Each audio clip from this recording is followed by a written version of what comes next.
Março Amarelo AIDS é uma campanha consagrada e já está na sua sexta versão.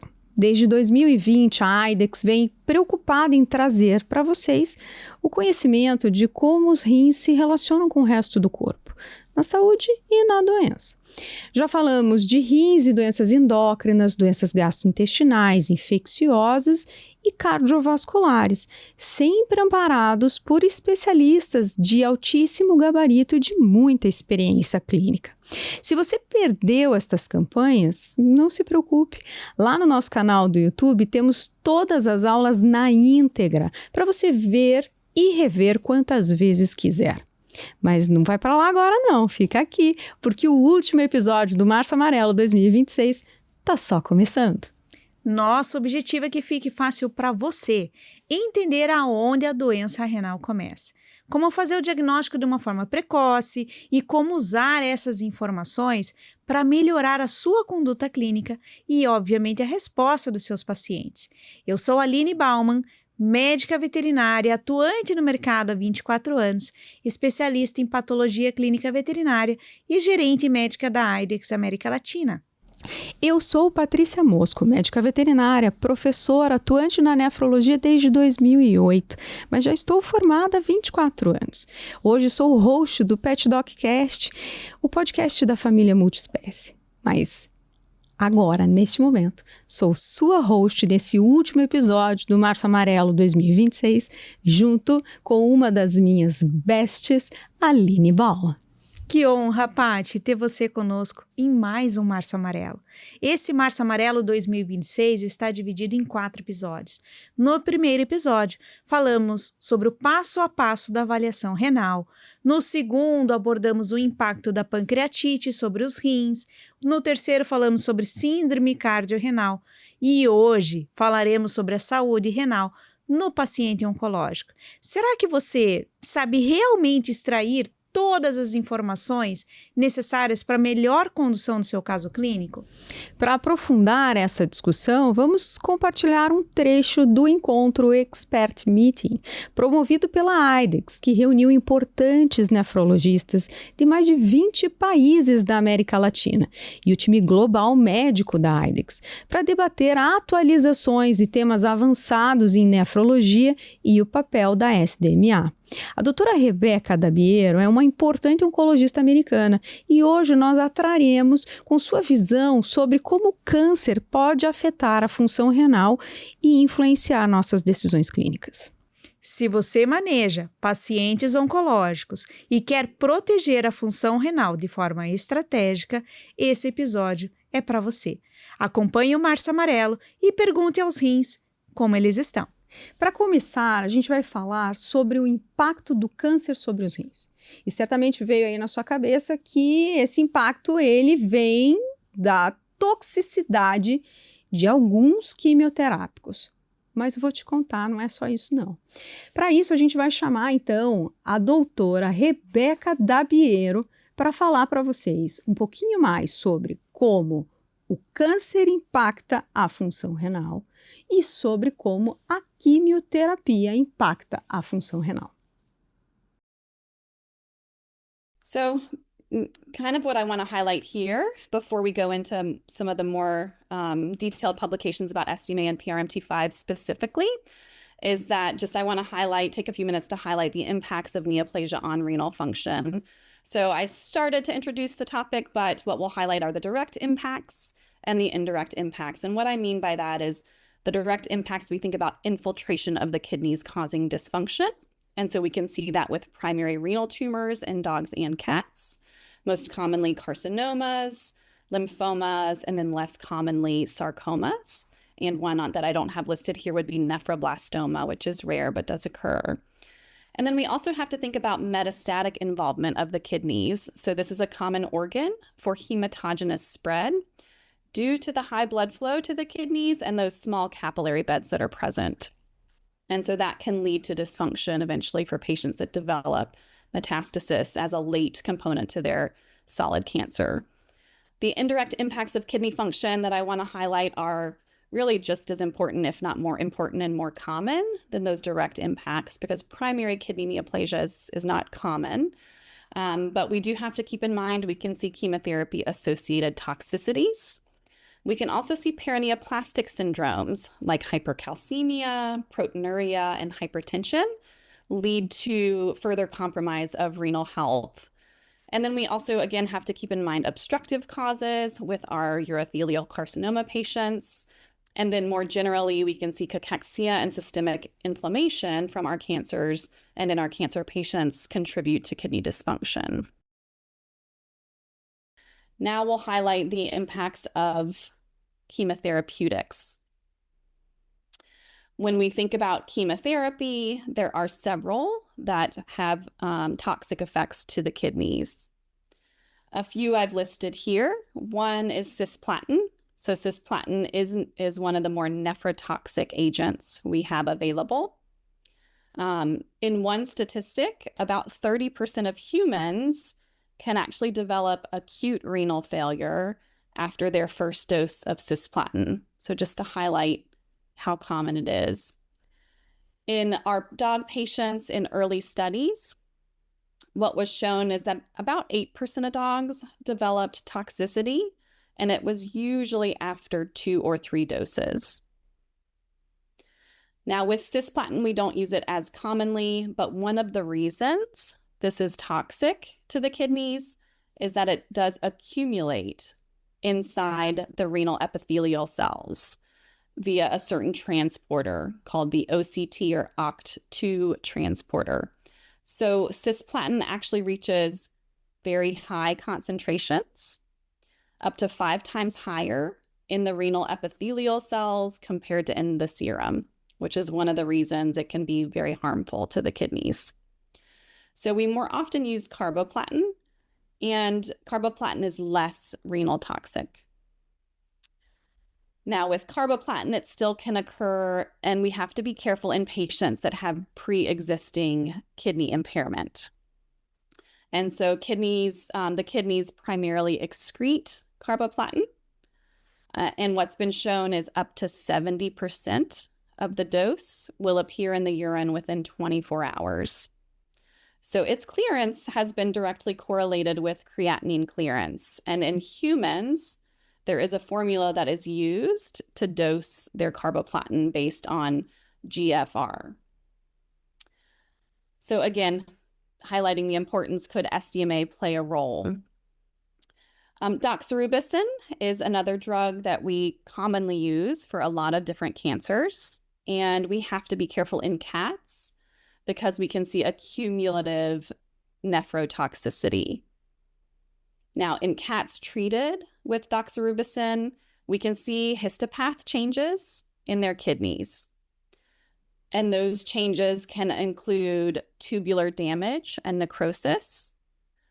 We can also see interstitial nephritis, so inflammation.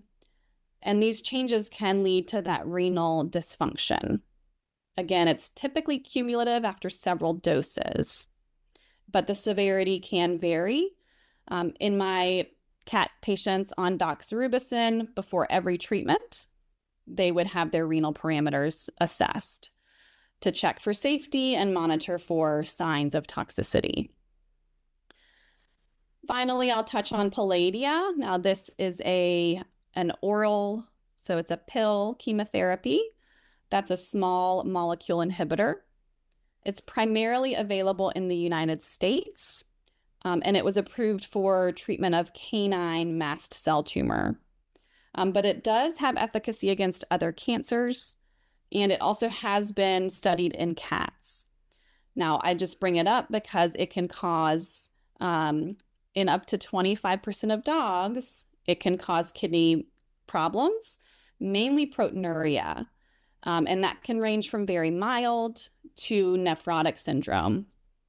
Now, fortunately, this is usually reversible, and so we have to identify it early and stop their therapy if it does occur.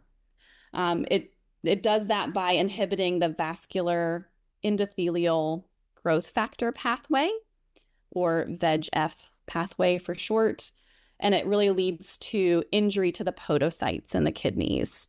And then it can also lead to hypertension-induced glomerular damage. So just something to be aware of in terms of another drug that can cause toxicity. Paty, quanta coisa pode afetar o rim num paciente oncológico? A doutora Rebeca passou para a gente pontos essenciais que estão além só da toxicidade direta do quimioterápico. Mas eu acho que é importante, até mesmo porque a gente tem muitos veterinários que estão aqui conosco que não são oncologistas, mas que vivem no seu dia a dia a necessidade de tratar pacientes que são oncológicos, até mesmo porque os nossos pacientes estão vivendo mais e a prevalência de processos oncológicos é grande. Então, eu acho que cabe, assim como a gente fez na pancreatite, vamos revisar a patofisiologia com algumas imagens adicionais para que grave na nossa cabeça o porquê este paciente oncológico pode ter uma doença renal secundária. Perfeito, ali. E quando a gente pensa nisso, a gente tem um processo também multifatorial, né, Paty? A gente vai ter aí várias possibilidades que a gente fala, desde um processo, um efeito direto, onde pode ser uma infiltração neoplásica, ou seja, eu tenho um câncer no rim, seja por uma neoplasia primária ou até mesmo uma metástase, e que esse processo pode levar a uma compressão desses néfros ou até mesmo substituição desse tecido renal por um tecido neoplásico. Só que a gente tem que lembrar que o câncer, ele é um processo inflamatório, né, Paty?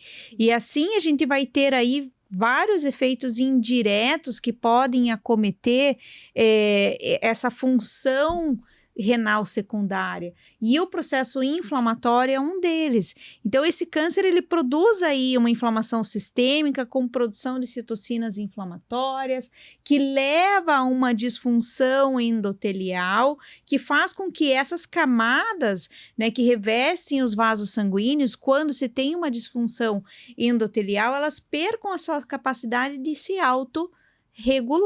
E qual que é a implicação que eu tenho com isso? Implicação em impacto do tônus vascular, alteração de permeabilidade, eu posso ter processos procoagulatórios, estímulo de processos inflamatórios consecutivos. Então, a gente vai ter aí todo um processo de estresse oxidativo tubular que vai impactar esse rim em função dessa inflamação sistêmica.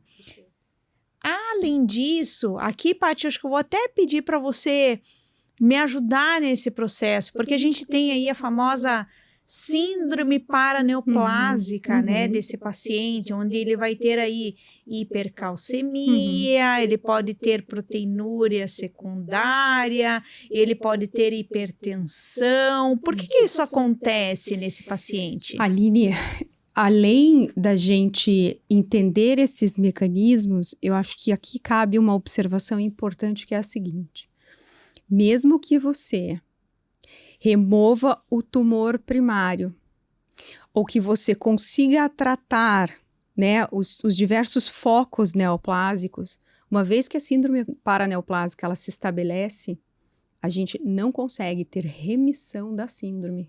Então, eu posso melhorar a condição desse paciente, eu posso obter a cura do câncer, mas as consequências paraneoplásicas são para sempre. Então, nesse sentido, se houver como consequência, né, da paraneoplasia, a hipercalcemia, o processo imunomediado, a hipertensão sistêmica, então esse rim continuará sofrendo enquanto a paraneoplasia estiver vigente. Então é muito provável que esse paciente se torne um doente renal crônico e vá gradualmente perdendo função renal ao longo do tempo. A hipercalcemia, ela acontece no paciente com síndrome paraneoplásica porque muitas neoplasias, não todas, mas muitas neoplasias, produzem uma substância química, uma molécula muito semelhante ao paratormônio, o PTH, E a gente chama de paratormônio-like, né? E essa proteína se comporta como um hormônio, como o PTH, e promove, então, a remoção de cálcio do estoque, que é o osso, para a corrente circulatória. Então, o cálcio aumenta na circulação. Lembrando que todos os fatores de regulação do cálcio são inúmeros bioquímicos e hormonais. Eles estão ali presentes porque o corpo não tem tolerância para variações do cálcio, tanto para mais quanto para menos, na ordem de 5%. Ou seja, se subiu 5% do cálcio ou diminuiu 5% do cálcio, os mecanismos de controle já são ativados, porque esse cálcio interfere com o funcionamento sistêmico. Então, se eu tiver excesso de cálcio, o que o corpo vai fazer? Vai tentar jogar fora esse excesso de cálcio. Joga fora o cálcio por onde? É uma substância hidrossolúvel de baixo peso molecular. Tcharam! É liberado pelo rim. Então, esse excesso de cálcio que vai ser excretado pelos rins pode promover calcificação do tecido renal. Vamos combinar? O que funciona calcificado? Então, a gente vai perdendo função renal em virtude dessa impregnação tecidual do cálcio, né? O depósito de imunocomplexo, via de regra, ele acontece principalmente no glomérulo. Por quê? Porque é onde o sangue passa em maior quantidade, chega em maior fluxo, chega em maior pressão, abundante em quantidade de imunocomplexos, né? Contudo, esse depósito de imunocomplexos não acontece só no glomérulo. Ele pode acontecer também nos túbulos. E esse depósito de imunocomplexo, ou seja, a marcação daquela estrutura, daquele capilar glomerular ou daquele capilar tubular, vai atrair todo o sistema complemento que vai marcar aquela região e dizer assim, leucócitos, venham aqui comer esse pedaço, que esse pedaço tá ruim. Tá estranho. Tá ruim. Nós temos que tirar esse pedaço daqui. E quando comeu esse pedaço, fez um buracão. E o que vai acontecer com essa grande fresta que se formou ali, especialmente no glomérulo, vai deixar passar substâncias preciosíssimas, especialmente as proteínas. Então, esse paciente é um paciente que vai desenvolver, tanto durante o desenvolvimento do câncer, quanto na paraneoplasia já estabelecida, a proteinúria.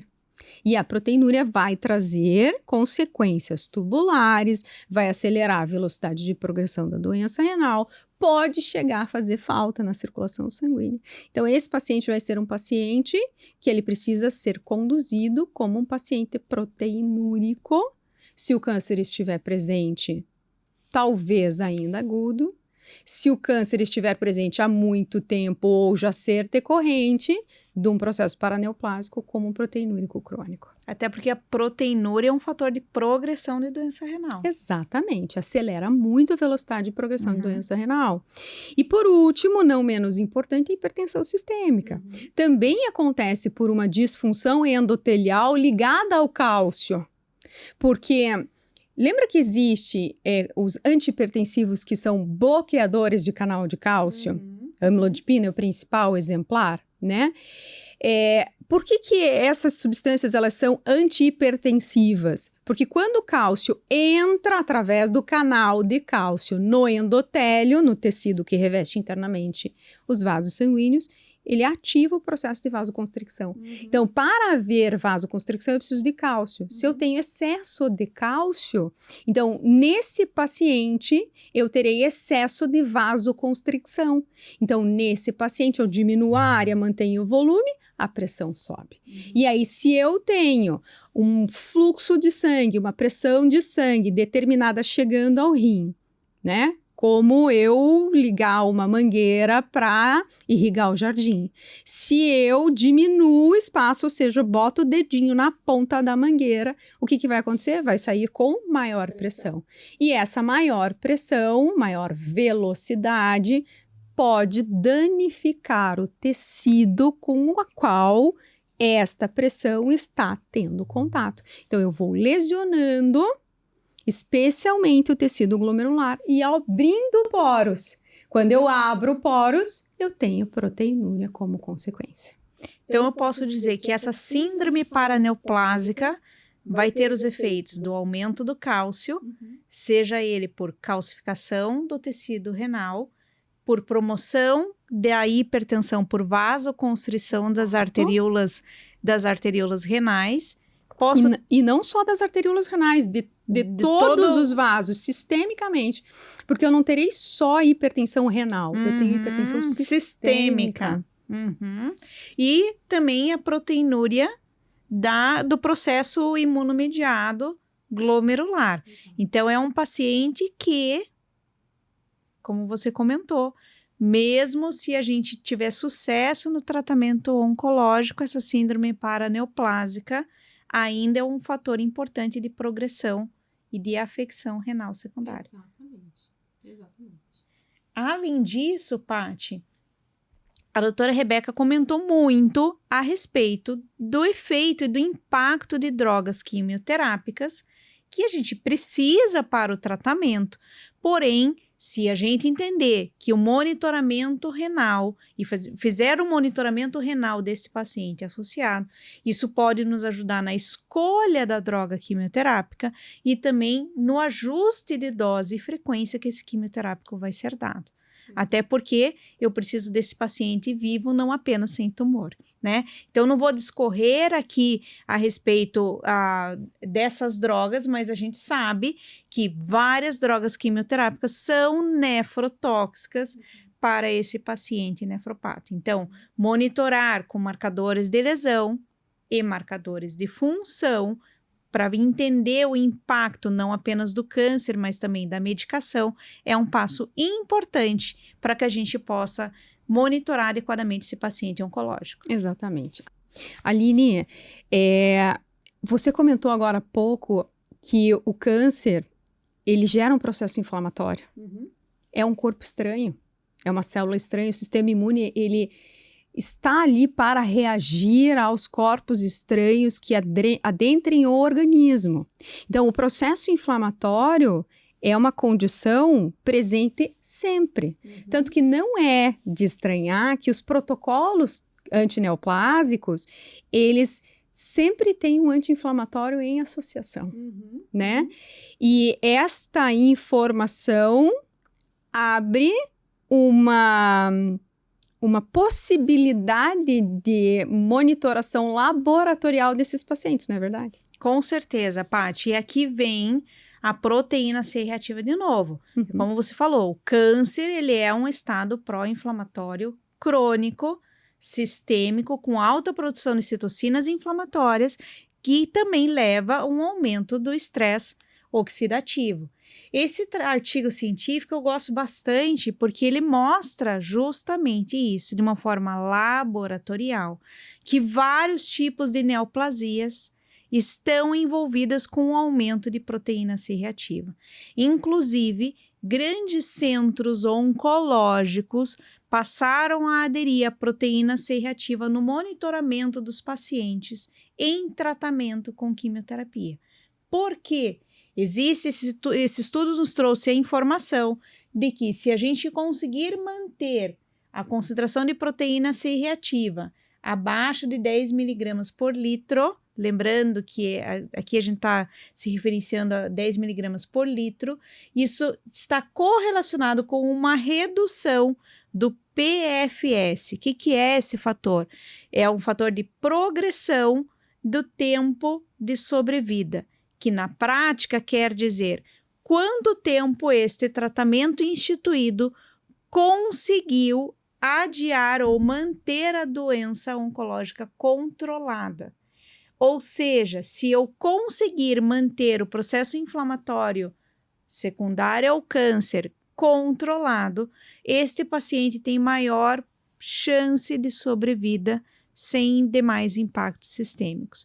Então, mensurar a proteína C reativa e o uso, como você mesmo falou, eu não sou oncologista, mas o uso de anti-inflamatórios associados tem esta necessidade para que a gente prolongue a sobrevida desses pacientes. Perfeito. É lindo a gente saber que existem, né, mais opções de monitoramento desses pacientes. Com toda certeza. E se a gente olhar, a proteína C reativa está aumentada em várias neoplasias. Linfomas, leucemias, neoplasias epiteliais, neoplasias mesenquimais, mistas. Então, realmente tem que fazer parte do protocolo para que a gente consiga monitorar essa progressão de doença. E, Paty, eu sei que você tem um caso clínico aí na manga, que você me mostrou, que eu amei esse caso, de verdade, porque eu acho que ele ilustra a necessidade do monitoramento a longo prazo desse paciente, e principalmente o impacto dos marcadores para entender a dinâmica do que está acontecendo com esse paciente durante esse tratamento. Exato. Eu vou passar a bola total para você, porque é um caso seu muito querido, Lindo. que é o caso do Ted, um Golden Retriever, que foi para você, porque ele... Opa, perdão, passei aqui um slide, que ele foi para você, porque ele tinha uma queixa de proteinúria, né? Ele estava sendo já tratado com um oncologista, certo? Exato. Conta pra gente dele. Lindíssimo, né, Aline? Porque o oncologista fez a lição de casa bem feitinha, que o nefro apaixona, né?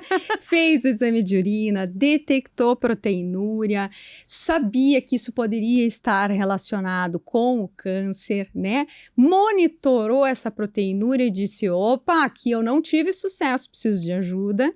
Não está, talvez, ligado só ao câncer. Vamos tentar entender de onde isso está vindo com a ajuda do nefro, né? Então, aqui não tinha como não apaixonar pela equipe, pelo paciente e pelo tutor. Uma família lindíssima essa. Então, o Ted, ele era um paciente que veio para o oncologista com prurido numa região específica do corpo. E esse prurido era exatamente na região de um nódulo. Né? Então é óbvio que acende o sinal de alerta e a primeira suspeita sempre será o mastocitoma, né? Esse mastocitoma então foi removido e depois da remoção é que esse paciente veio parar comigo então. Então o que eu tinha de informações no momento que ele chegou para a minha avaliação? Ele tinha um exame pré-operatório do momento do diagnóstico do masto, com creatinina 1,1 miligramas por decilitro, SDMA em 18 microgramas por decilitro. Lembrando que o valor de referência do SDMA é até 14, né, Exato, então um SDMA já aumentado. E uma razão proteína creatinina urinária de 1,1. Aline, aqui é interessante a gente tentar estabelecer uma ligação entre o mastocitoma e a SDMA, né? E aqui sim me preocupou, por quê? Porque o mastocitoma é um tumor, é uma neoplasia de mastócitos. E dentro dos mastócitos a gente sabe que existem grande quantidade de grânulos, de vacúolos contendo histamina. Então, se a manipulação deste tumor, seja pelo próprio paciente, na lambedura, seja a manipulação transcirúrgica, a gente pode ter, sim, um aumento da liberação de histamina. E a histamina provoca vasodilatação e, às vezes, essa intensidade ela é tão grande que pode provocar hipotensão e até desmaio no paciente, né? Então, não é um tumor de pele simples assim. Apesar de ser só uma bolinha pequenininha, né? Um caroço, né? Levou no cura-caroço para tirar o caroço. E era um paciente que já estava com comprometimento renal, provavelmente por causa dessa vasodilatação e por causa dessa redução de pressão de chegada do sangue aos rins. Então, nesse momento, veja que coisa mais linda. Novamente, a hipotensão como mecanismo de lesão. Como mecanismo de lesão. Tá vendo, Aline? Eu falei isso na primeira aula. As pessoas dizem, nossa, é muito difícil descobrir a causa da doença renal. Tatuzão, você não estudou a minha aula ainda. Gente, é fácil, que não existe muito segredo. Ou é hipoperfusão, isquemia, ou é toxina, ou é doença infecciosa. As outras causas são mais raras, deixa que o nefro investiga para você. Mas no nosso dia a dia, ou isquemia, ou é nefrotoxina, ou é doença infecciosa. né? E aqui sim é uma hipoperfusão renal reduzindo taxa de filtração. Só que como eu já tinha uma proteinúria, a dúvida é, essa proteinúria pré-operatória está vindo de uma paraneoplasia? Está vindo do processo inflamatório intrínseco do câncer? Ou será que esse paciente tem uma SDMA aumentada secundária ao masto ou é aumentada porque ele já tem uma doença renal instalada? Ou será que é uma proteinúria de uma doença que já existia, a gente não sabia? E aí, assim, é difícil porque você está me dizendo que essa hipotensão afeta a taxa de filtração glomerular. SDMA é o marcador de taxa de filtração glomerular. Exatamente. Me corrija se meu raciocínio está certo. Tá. Você está querendo entrar num racional de que eu preciso investigar se esse é o impacto direto ou indireto da taxa de filtração glomerular. Exatamente. E por isso que monitorar ao longo de um período vai ser importante para eu entender esta dinâmica da taxa de filtração glomerular. Aline, nesse momento aqui, o exame de imagem me dá uma ajuda.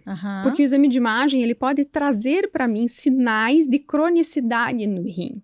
Então, se eu tiver um rim com contornos irregulares, um rim diminuído em relação ao outro, ou os dois reduzidos de tamanho, se eu tiver perda da diferenciação córtico-medular, eu já tenho indícios de cronicidade. Eu não poderia afirmar que isso está vindo agora agudamente, abruptamente, por causa de uma possível vasodilatação e hipotensão, né?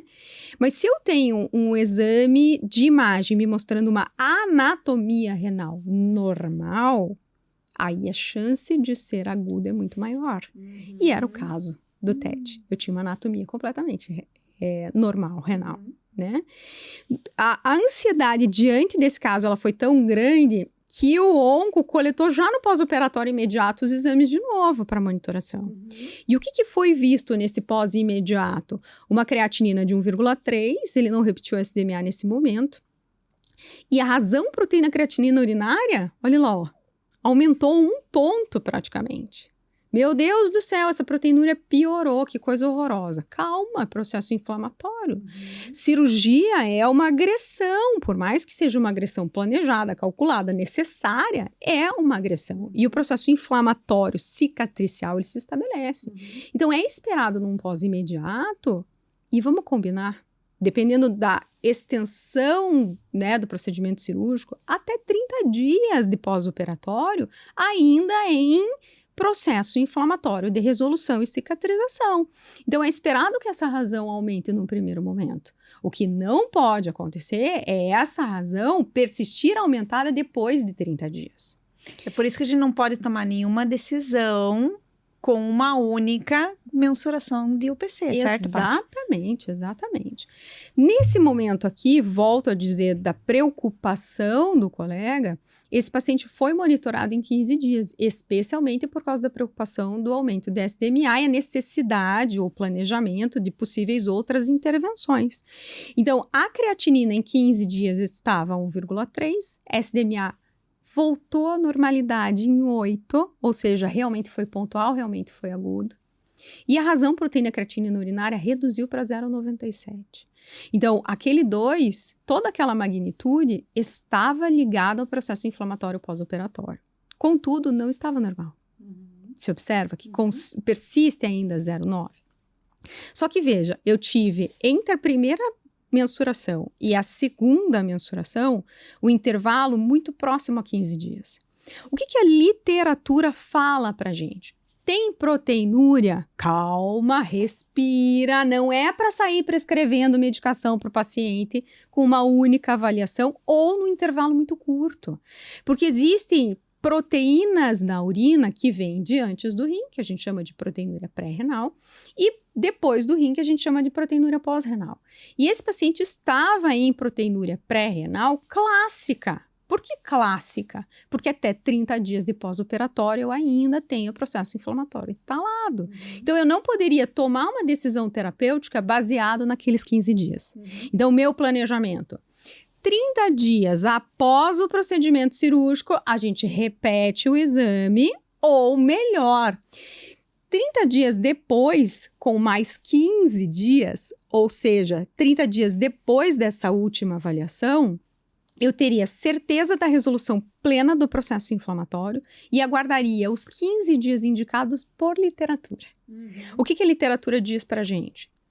Quando você tem proteinúria, razão proteína creatinina urinária acima de 0,5, primeiro ponto, avalie se ela persiste. Como que eu avalio se ela persiste? 3 mensurações com intervalo de 15 dias entre elas. Segundo ponto, avalie magnitude. Ou seja, ela persistiu acima do 0,5? Quanto? Ela aumentou? Ela se manteve igual? Né? O que aconteceu? Qual foi o comportamento de magnitude ao longo desse período? Então, qual que foi o protocolo que eu escolhi para esse paciente? Repetir exame de urina, razão proteína creatinina urinária, em 30 dias e depois em 45. Ou seja, tinha medida de pós-operatório, de 15 dias depois de finalizado o processo de cicatrização e 15 dias depois da segunda tomada. Então, faria o protocolo indicado pela nefro. E sabe o que aconteceu? Quando esse paciente veio com os exames para mim, deu então ali quase 2 meses depois do procedimento cirúrgico, apareceu um novo nódulo. E aí, com o novo nódulo, veio uma novela. E eu já vou entregar todo o pastel para vocês. Eu já quero que vocês vejam o que eu vi nesse paciente ao longo do tempo. Esse paciente fez 1, 2, 3, 4, 5, 6, 7 nódulos. 7 recidivas? 7. Isso ao longo de 2017 a 2021. Então, foram 4 anos, 7 nódulos, 7 mastocitomas. E uma vez que eu sei que o câncer leva a proteinúria, o câncer leva a síndrome paraneoplásica com depósito de imunocomplexo e proteinúria, eu precisava monitorar essa doença glomerular para entender a velocidade de progressão e a necessidade de intervenção com outras medidas terapêuticas e até para complicações, como, por exemplo, tá perdendo um monte de proteína na urina, falta no sangue, eu tenho complicações. Começa a aumentar colesterol e eu começo a ter predisposição a outras doenças. A hipertensão pode acontecer, enfim, aumentar a velocidade de progressão de doença renal e uma série de coisas. E o que ficou muito claro nesse paciente, eu quero que vocês observem comigo. No primeiro nódulo, ele tinha 1,1, pós-operatório imediato 2 de razão, a terceira mensuração 0,9. Quando ele veio para mim, isso já era... Ele fez o segundo, fez o terceiro, ele já estava com 1,65 de razão. No pós-imediato, 1,55. No quarto nódulo, 1,1. No pós-operatório, 0,5. Nesses momentos em que eu estive sempre acima de 0,5, eu entrei com medida terapêutica para redução de proteinúria. E o melhor resultado que eu tive foi esse de 0,5. Eu nunca consegui reduzir abaixo disso.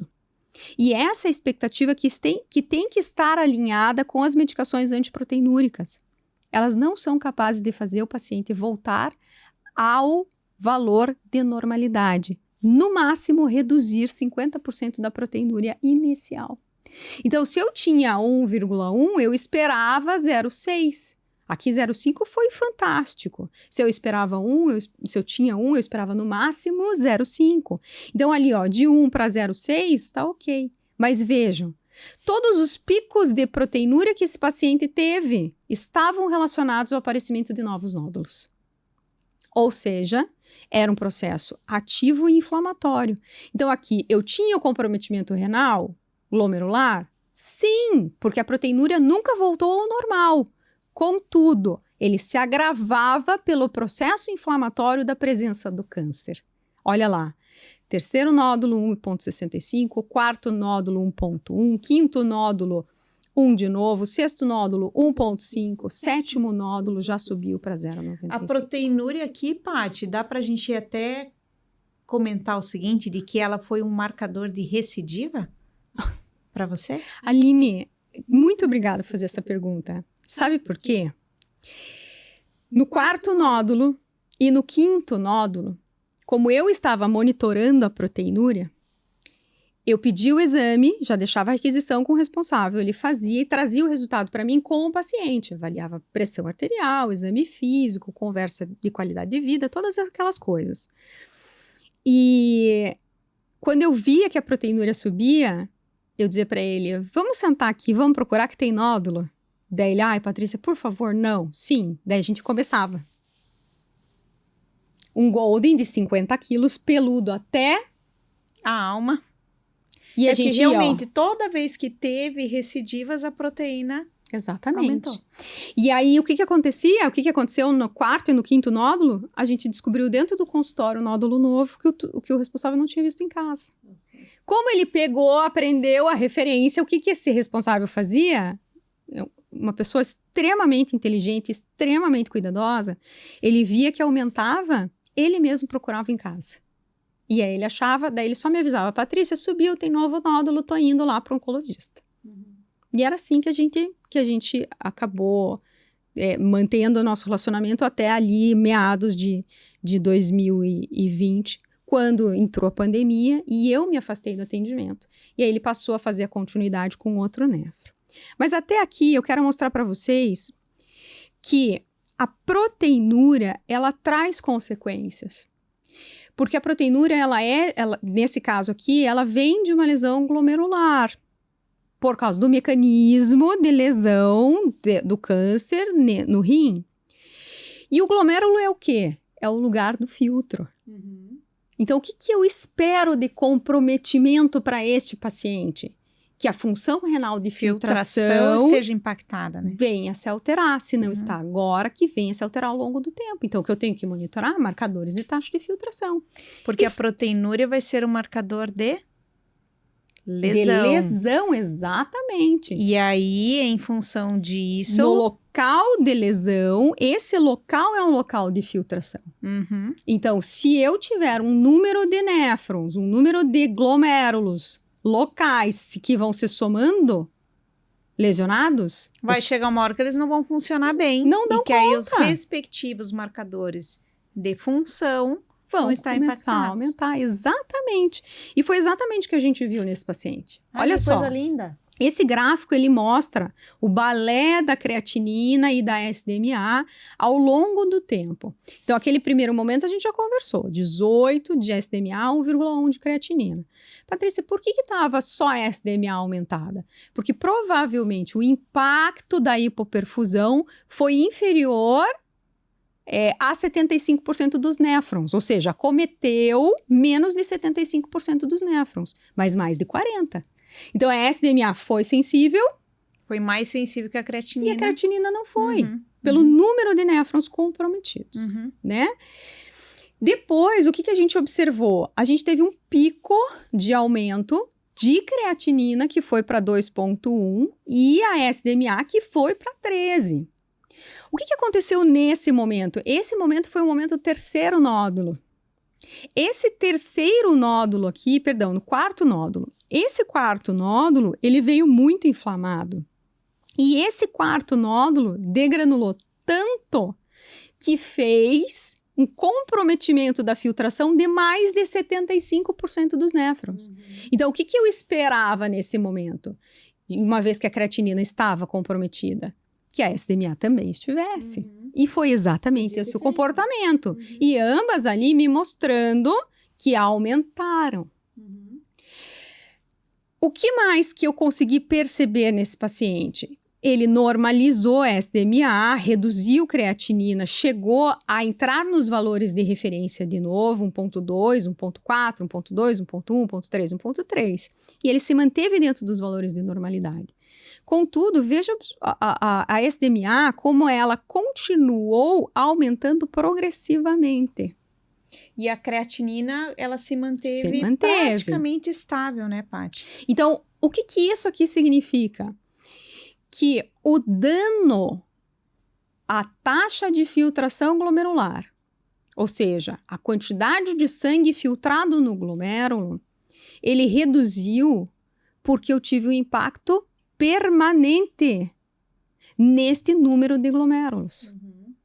Ou seja, eu já não tinha mais só glomérulo comprometido. Eu tive o néfron inteiro e eles morreram e uma cicatriz ficou no lugar. E uma vez que eu tenho um néfron inteiro morto, eu não tenho mais condições de substituí-lo. Então, a SDMA que permaneceu aumentando, ela veio me dizer o seguinte: o rim já está perdendo função. Ele não está mais sólido. Progressivamente. E mais, permanentemente. Então, a SDMA aqui me mostrou, sim, que esse paciente já ali desde meados de 2009 já era um doente renal crônico, já não era mais um paciente só que tinha lesão secundária ao câncer. Era um paciente doente renal crônico que estava evoluindo para doença renal crônica em estágios mais avançados.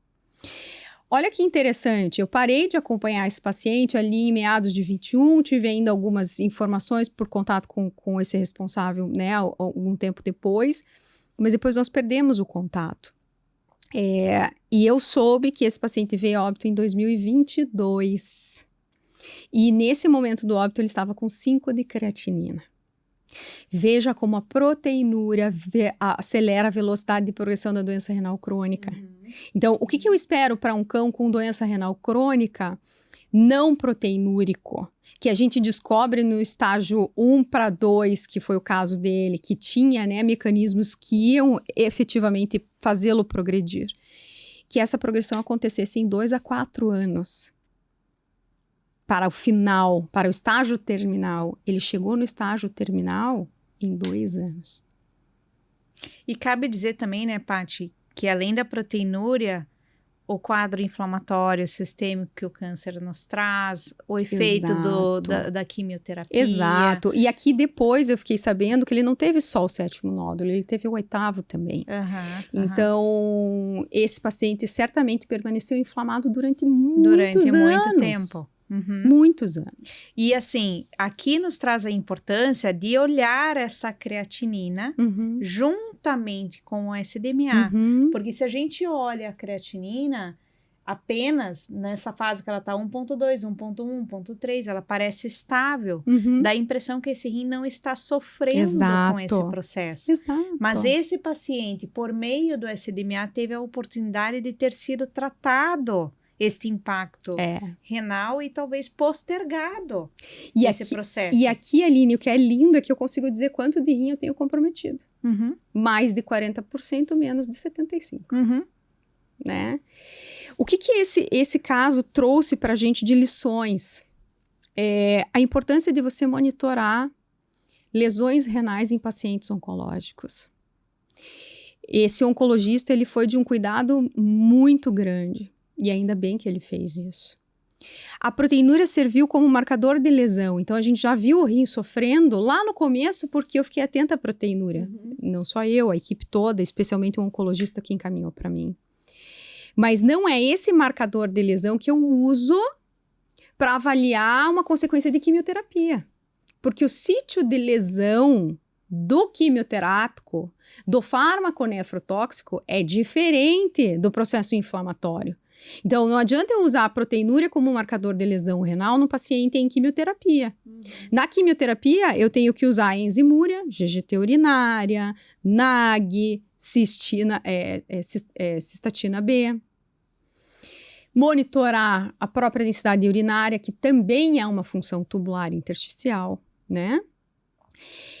E a partir do momento em que eu percebo que esse dano tubular também acontece à quimioterapia, eu preciso, como na proteinúria, ficar atenta às perdas de função. Porque uma hora a lesão, se acometer um número grande de néfros, vai virar perda de função. Então, o que eu faço? Uso a SDMA como marcador mais precoce, mais sensível, a densidade urinária como marcador mais sensível no cão e a creatinina como marcador mais sensível no gato. Né? Porque no gato aumenta com em torno de 60% de lesão. E a densidade perde para 75%, mas para ambos a SDMA é mais precoce, sem dúvida. Lembrar que o câncer tem repercussão sistêmica, especialmente o masto. É um nódulo de pele, gente. Né? A gente brinca com os cura-caroços que tem por aí. Um caroço na pele pode trazer uma repercussão sistêmica tão violenta a ponto de um paciente vir a óbito por hipotensão. Então, masto não é brincadeira, né? E aqui é claro, evidente, como a saúde renal está conectada com a saúde sistêmica. Então, se esse paciente tem uma enfermidade em qualquer outro lugar, o rim vai estar sofrendo. Ô, Paty, e eu, assim, observando toda a evolução dos exames, eu tirei, assim, algumas conclusões, né? A importância do monitoramento contínuo a longo prazo, entender qual que era o valor de referência do próprio paciente, entender o impacto desses marcadores de lesão e de função. Mas você trouxe aqui uma utilidade importante do SDMA no paciente oncológico. E eu sei que a doutora Rebeca Dabiero, também no evento da IDEX, do Expert Meeting, trouxe esse ponto para discutir a utilidade do SDMA no paciente oncológico. Vamos colocar esse trechinho para o pessoal ter a oportunidade de escutar também o que ela trouxe a respeito disso? Com certeza, perfeito. Now we'll move into the utility of SDMA in our oncology patients. So just to highlight what we've touched on, we have historical biomarkers, and then we also now have SDMA. With our historical biomarkers, they can be impacted by other things. And so BUN, with our blood urea nitrogen, in our cancer patients, if they have gastrointestinal bleeding from either their cancer or their therapy, BUN can be impacted. With creatinine, we can see muscle wasting impact our ability to evaluate creatinine as a kidney biomarker. Other parameters that influence creatinine include their weight, age, and hydration status. With SDMA, I think the advantage in our oncology patients is that because a lot of our patients are older, they have muscle wasting and cachexia, and SDMA is not impacted by those. Additionally, it's not impacted by gastrointestinal bleeding. And a study looked at if diet, really if the patient was fed, if dogs were fed a meal, did that impact their SDMA level both before the meal? They compared it to a preprandial or before the meal value and to a postprandial value. And SDMA was not impacted in those patients. So again, I think we can just better assess kidney function in our patients using SDMA just based on them being older and also having these other factors that could influence our historical markers.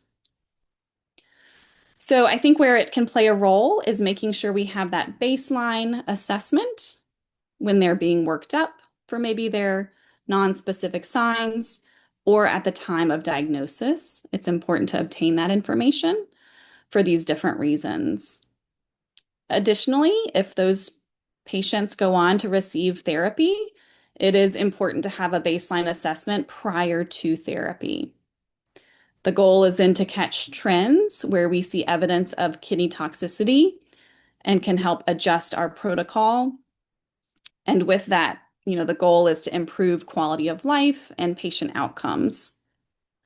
Now, with monitoring those trends, I think it plays a couple of roles, and these need to be evaluated further. But the goal is to identify renal toxicity early, but also for patients that had kidney involvement of their disease, it may also help us in a more sensitive manner assess for progression of their cancer. And then I think where we are lacking data is that long-term evaluation of these patients after completion of therapy. It's going to be complicated by those patients getting older and having other issues and other causes of kidney disease. Paty, que interessante o uso do SDMA para monitoramento de um paciente oncológico. E me chamou a atenção uma observação que ela fez, que o linfoma especificamente, existem alguns fatores que podem levar a aumento da concentração do SDMA por causas extrarrenais. É um comportamento que a gente não observa em outras neoplasias, mas especificamente no linfoma, sim, ainda existem a necessidade de estudos adicionais para entender exatamente qual que é a patofisiologia disso, mas sim ele tem uma forte correlação de aumento do SDMA no linfoma. E eu sei, Patrícia Mosco, que você tem um caso onde o SDMA teve correlação com o linfoma. Exatamente. Conta pra gente. Aline, esse caso foi o primeiro caso que eu peguei de uma expressão extra-renal de SDMA tão clara, né? Esse paciente é um paciente muito querido, um felino chamado Minho, já doente renal crônico conhecido. Então, ele fez o acompanhamento da doença renal crônica comigo durante bastante tempo. E durante todo o período de evolução, né, comigo já quase 2 anos, ele se manteve um doente renal crônico em estágio 2, normotenso, não proteinúrico, e a gente conhece a causa da doença renal crônica dele, que foi uma sequela de uma lesão renal aguda provocada por uso de nefrotoxina. Então, Olha ele fez só. a associação do uso de anti-inflamatório não esteroidal com um antibiótico nefrotóxico. E felizmente, provavelmente por causa da monitoração, das adequações terapêuticas, durante todo esse processo ele permaneceu assintomático. Então eu vou começar a contar para vocês o momento Permaneceu em que isso... assintomático. Isso, falei o contrário? É, Não, então... assintomático. Assintomático, Tá. Isso mesmo. Então, eu vou contar para vocês o momento em que isso começou a virar, Aham. tá? Então, ele... estava vindo comigo para as consultas de acompanhamento e eu, via de regra, faço solicitação dos exames, eles fazem antes, depois a gente faz a avaliação clínica e já dos resultados. E antes desse momento, ele apresentava creatinina de 2, então, apesar de uma creatinina, né, num valor não muito expressivo, maior do que era o normal dele, que era 0,9 antes da lesão renal aguda. Uhum. E a SDMA de 10. Você tinha o histórico prévio desse SDMA, não? Essa responsável era uma responsável estudante de veterinária. Aham. Então, ela sabia da importância tanto dos exames quanto da documentação desses resultados. Então, ela trouxe para mim todos esses dados. Aham. O que a gente teve nesse momento, nesse dia dele de reavaliação? Uma creatinina matematicamente igual à anterior, de 2,1, mas uma super expressão da SDMA. SDMA 58. Até ela acaba não sendo relativamente proporcional. Esse incremento do SDMA não se teve um incremento proporcional da creatinina, né, Paty? Aline, é bem bacana a gente falar sobre isso, porque uma orientação da IRIS é que quando a creatinina e a SDMA não conversam, que a SDMA é ligeiramente superior à creatinina, que você deve estadiar esse paciente no estágio à frente, né? E conduzi-lo como um paciente num estágio avançado. Então, se eu fosse usar esse conceito ao pé da letra, eu conduziria ele não como um estágio 2, mas como um estágio 3 de doença renal crônica. Só que a gente tem que ter muita atenção aos pequenos detalhes. O que a IRIS fala? Se houver uma discrepância discreta. Aqui a discrepância não é discreta. Um SDMA de 58 num felino seria compatível com o estágio terminal. Não é o 2 para o 3, é o 2 para o final do 4, né? Então tá muito discrepante. E na conversa com a responsável, o que ela trouxe de queixa? Perda de peso e episódios intermitentes de fezes amolecidas. Chegava a ser diarreica líquida, mas as fezes não com aspecto normal, né? Ela me trouxe também um resultado de ultrassom. Eu não consegui as imagens desse exame específico dele, mas eu trouxe uma imagem de livro para ilustrar os achados e a descrição do laudo do Minho. Então, o que esse laudo mostrava para a gente? Perda da estratificação das paredes intestinais, e sabe que isso hoje é belíssimo, né? Porque a gente tem, felizmente, no Brasil, ultrassonografistas de altíssimo gabarito que têm esse cuidado de avaliar todas as camadas, mensurar a espessura, falar de ecogenicidade, de proporção. Então é muito difícil a gente pegar um laudo em que o ultrassonografista não seja criterioso, cuidadoso a esse ponto, né? Muito difícil. Então esse paciente ele veio com já uma redução da estratificação das camadas do intestino com o espessamento da parede muscular. E aí, dentre os diagnósticos diferenciais para essa alteração, estariam linfoma alimentar e a enteropatia crônica. Então, qual é o meu papel nesse momento enquanto nefro? Poxa vida, eu preciso fazer o diferencial, um processo inflamatório extra-renal sintomático. Eu sei que todo processo inflamatório sobrecarrega a função renal. Então, quanto desse aumento da SDMA é de sobrecarga renal ou quanto pode ser o outro motivo? Ou será que só essa alteração intestinal já é suficiente para justificar todo esse aumento, né? E aí nós encaminhamos ele, de fato, para avaliação com gastroenterologista. E o que esse gastroenterologista fez nesse momento? Ele fez o que todo bom clínico faria. Indicou a realização de biópsia intestinal para histopatologia, para realmente fazer o diagnóstico diferencial. E olha que interessante. Esse felino, depois que ele começou a quimioterapia, né, porque foi observado o linfoma, depois da primeira sessão de químio, o SDMA de 58 voltou para 10. Nossa.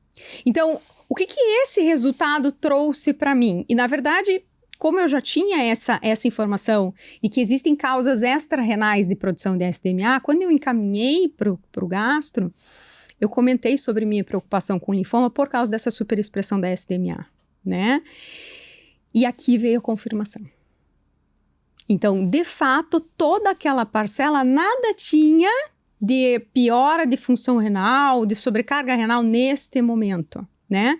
A ponto de incrementar a perda funcional. Mas era tudo produção extra-renal de SDMA. E foi exatamente o que a doutora Rebeca falou pra gente, né? Então, o que a gente aprende com o caso do Minho, que eu achei brilhante? Quando a gente pega creatinina e SDMA discrepantes, a gente tem que sair daquele lugar do SDMA não funciona, né? Que a gente escutou isso durante muitos anos, e tentar entender por que essa molécula está mais alta ou está mais baixa. Hoje, a luz da ciência já nos traz informações muito mais confiáveis do que tínhamos há poucos anos atrás e que nos trazem justificativas muito claras dessas discrepâncias. Então, quando esse aumento do SDMA ele é muito importante, a gente precisa considerar o diagnóstico diferencial de linfoma, sobretudo em felinos, né? Quando esse SDMA faz esse aumento, não tem como não palpitar o coração pensando em linfoma, né? E todo paciente que ele é um doente renal crônico, a gente não pode condená-lo a morrer de doença renal crônica. E eu sempre falo isso para os meus clientes. E é uma frase que tem um efeito muito importante nas famílias e nos responsáveis, que é o seguinte: o paciente pode ser portador de uma doença crônica, ele pode ter uma doença crônica, mas ele não pode parecer um doente. Ter é diferente de parecer. E se esse gato não parece um doente renal crônico, e a minha brincadeira com os responsáveis é assim, se você olhar pro teu gato em casa, pro teu cão em casa e dizer assim, nossa, Patrícia é louca, ele não tem doença, né? Então eu atingi meu objetivo. Então pode me ligar e me chamar de louca, e tá tudo bem. E eu recebo várias mensagens, tá? Patrícia, você é louca! É aí que eu ganho, né, a estrelinha, porque aí eu fico feliz. Então, não é porque esse paciente tem doença crônica que a gente vai condená-lo a morrer disso. Mesmo o doente renal crônico pode agudizar a doença renal crônica ou pode ter outras doenças. Então, se eu ficasse presa no conceito de que a diarreia intermitente, as fezes amolecidas intermitentes poderiam ser secundárias à uremia, eu não teria feito ultrassom de controle.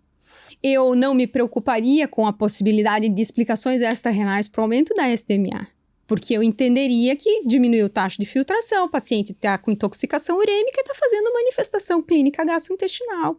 E eu perderia a oportunidade de tratar esse paciente.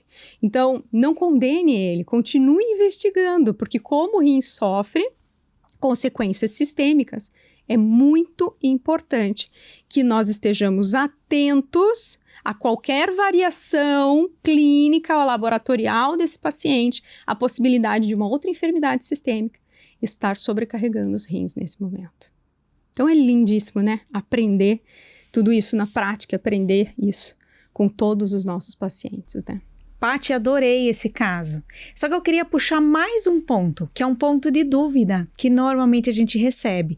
Quando a gente fala de causas extra-renais, a gente tem que resgatar um conceito, né? Porque o SDMA, ele é um marcador de taxa de filtração glomerular, que ele pode estar afetado, a taxa de filtração glomerular pode estar afetada por uma causa renal, porque o rim não funciona bem, ou por algum impacto extra-renal que esteja impactando a taxa de filtração glomerular, como, por exemplo, uma hipovolemia, um paciente desidratado, por qualquer razão que está impactando a taxa de filtração glomerular. E neste caso do linfoma, que é até o momento onde a gente sabe que existe uma causa extra-renal sem impacto da taxa de filtração glomerular, existe a possibilidade, ainda está sendo estudado, de que esta neoplasia específica, não todas as neoplasias, mas esta neoplasia específica, tenha uma superexpressão de uma enzima chamada MRMT5. PRMT5. Ixi, falei tudo errado. Não tem problema. Vamos eu corrigir. também tenho dificuldade. PRMT5, que ela é super expressa no linfoma e esta enzima atua na metilação da arginina, Aline, formando mais SDMA. Essa pontuação tua é brilhante, sabe por quê? Porque a SDMA é uma molécula que nós estamos acostumados a ligar diretamente com taxa de filtração. Reduz filtração, reduz taxa de filtração, eleva SDMA, creatinina, ureia na circulação, na dependência do quanto, né, a filtração foi comprometida. E aqui surge, como você disse, a única comprovação científica que temos de uma produção extra-renal exclusivamente de SDMA. Sem interferência da taxa de filtração. Sem alterar a taxa de filtração. Então, isso precisa ficar claro, né? Muitas informações eu tenho certeza que vão surgir ainda a respeito da SDMA, mas o que a gente tem de comprovação científica até o momento, né? E que é exatamente o que o Minho mostra do caso dele, na evolução dele, é justamente essa produção extra-renal da SDMA ligada ao linfoma. Porque especificamente este tipo de câncer, e não é todo câncer, é este tipo de câncer, induz a síntese dessa proteína, que é uma enzima que promove a metilação da arginina, ou seja, coloca lá um metil, 2-metil na molécula de arginina, dimetilou a arginina, transformou em SDMA. Então, é muito importante se pontuar. E o que de fato, Paty, ele traz um valor diagnóstico gigantesco. Porque, de qualquer forma, o que te chamou a atenção? Um aumento considerável de SDMA, o que talvez eu esperaria, acredito que estava 58, não me lembro. 58. O valor do SDMA, talvez eu esperaria, se esse paciente fosse renal primário, eu esperaria talvez uma creatinina de 4, 5, ou talvez até superior a isso. E essa creatinina não estava proporcionalmente aumentada com a concentração de SDMA. Então, nesse ponto, ele me trouxe o benefício de acender a luz para essa neoplasia. Aline, e é muito bacana a gente perceber que a gente tem que estar atento a essas magnitudes, né? No começo do caso dele, eu ainda falei, se você tem uma discreta discrepância, então uma creatinina jogando esse teu paciente para um estágio 3 final, e a SDMA está no estágio 4, talvez eu não pensasse em linfoma, especialmente se eu não tivesse alterações gastrointestinais no ultrassom. Mas não, né? A creatinina estava me mostrando um 2 inicial para uma SDMA de 4 final. A discrepância tem uma amplitude gigantesca. Então, a gente precisa interpretar sempre, como a IDEXX sempre prega, a creatinina e a SDMA pareadas. Uhum. Porque aí sim tem um valor diagnóstico potencializado. É isso. Lindo, Paty, lindo. Muito obrigada, Paty, pelo caso. Brilhantemente, a gente está aí encerrando o nosso último capítulo, né? Agradecemos a presença de todos os comentários e interações. Perdeu alguma parte? Quer ver de novo? Vai lá no canal do YouTube. Já esta mesma aula estará lá para você rever. Este foi o 4º episódio do Março Amarelo IDEXX 2026. Uma campanha memorável, sempre trazendo para você o melhor da ciência com exemplos e aplicabilidade clínica. Depois dessa linda campanha, pode ficar ansioso para o ano que vem, porque certamente a IDEXX estará aqui com uma campanha Março Amarelo que vai transformar você. E não esqueça, pergunte aos rins, onde começa a saúde renal?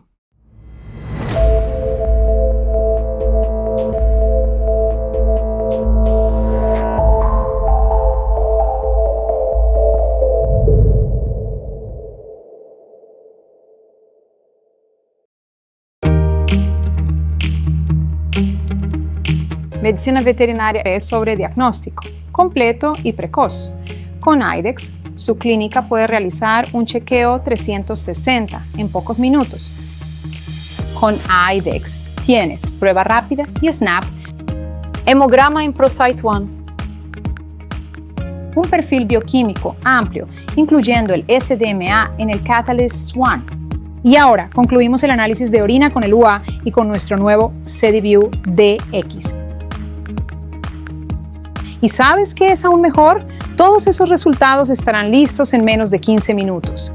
¿Ves qué rápido es obtener el diagnóstico 360 de tu paciente aún durante la consulta? Ahora con los resultados en mano, listo para que cierres el diagnóstico de tu paciente, sin complicaciones, eficiente y en el momento que lo necesitas.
Con la integración bidireccional IDEXX, hemos iniciado la ejecución desde su software de gestión de prácticas.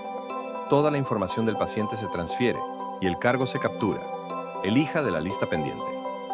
Una vez que hayas seleccionado ejecutar en la estación de laboratorio veterinario, el CDV FDX mueve automáticamente uno de los cartuchos V70i a la ventana de pipeteo.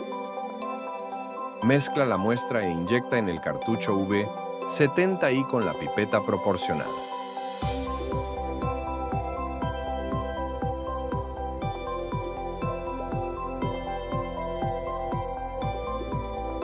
Toca ejecutar. Mientras el CDV está en funcionamiento, puedes preparar la tira de química urinaria. Cárgala en el analizador UA y presiona Iniciar. El analizador UA documentará tus resultados después de 80 segundos. Veamos qué está sucediendo dentro del CDV. Una vez que se inyecta una muestra en el cartucho, se mueve hacia la centrífuga incorporada y gira suavemente a solo 260 Gs, lo que preserva el sedimento. Después de solo 30 segundos de centrifugación, puedes ver que el sedimento ha formado una monocapa en el fondo del cartucho y está listo para ser fotografiado. El sistema captura 70 imágenes, lo que equivale a más de 45 campos de visión de alta potencia. Cada imagen se enfoca automáticamente con ajuste de contraste. Como se ve aquí, la tecnología de red neuronal convolucional identifica elementos formados y luego prioriza las imágenes más relevantes para su revisión. Después de que CDView completa el análisis, el cartucho se descarta. Mientras CDView analiza la muestra, puedes realizar tu examen físico y medir la gravedad específica con un refractómetro. El software de VetLab Station te permite agregar los hallazgos físicos al registro del paciente para que todos los resultados de tu análisis completo de orina se capturen en un solo lugar. Puedes ver tus resultados en el VetLab Station, incluidas las imágenes capturadas por CDView. También puedes añadir etiquetas a tus imágenes, magnificar tu vista o invertir el contraste. Todos los resultados pueden verse en un informe integrado. Con VetConnect Plus, todas las imágenes y resultados se pueden compartir digitalmente con sus clientes y colegas.